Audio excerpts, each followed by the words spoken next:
எலெக்ஷனுக்கு ஓட்டு போடுறதுக்கு முன்னாடி இந்த 2 விஷயத்த மறக்காம எடுத்துட்டு போங்க. அதாவது உங்களுடைய பூத் ஸ்லிப், அது மட்டும் இல்லாம உங்களோட ஓட்டர் ஐடி.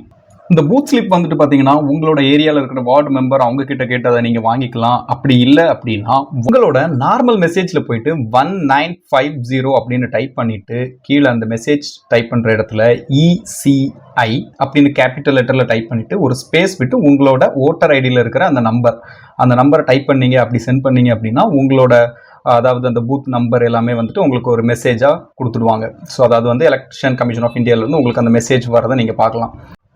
ஸோ அந்த மெசேஜில் உங்களுக்கு சீரியல் நம்பர், பார்ட் நம்பர் அப்படின்ற எஸ்எம்எஸ்ல இருக்கும். ஸோ அதில் வந்து பார்த்தீங்கன்னா பார்ட் நம்பர் அப்படின்றது தான் உங்களோட எலெக்ஷன், அதாவது நீங்கள் ஓட்டு போட போகிற பூத்தோட நம்பர் அது.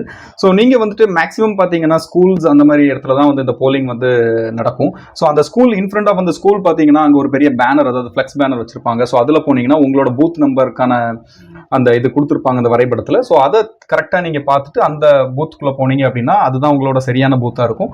ஸோ அங்கே போயிட்டு உங்களோட போலிங்கை நீங்கள் பண்ணிட்டு வரலாம். ஸோ போலிங் பண்ணிட்டு என்ன பண்ணணும் அப்படின்னா, அதாவது நீங்கள் வந்துட்டு ஒரு சின்னத்துக்கு அதாவது வாக்கு செலுத்துறீங்க.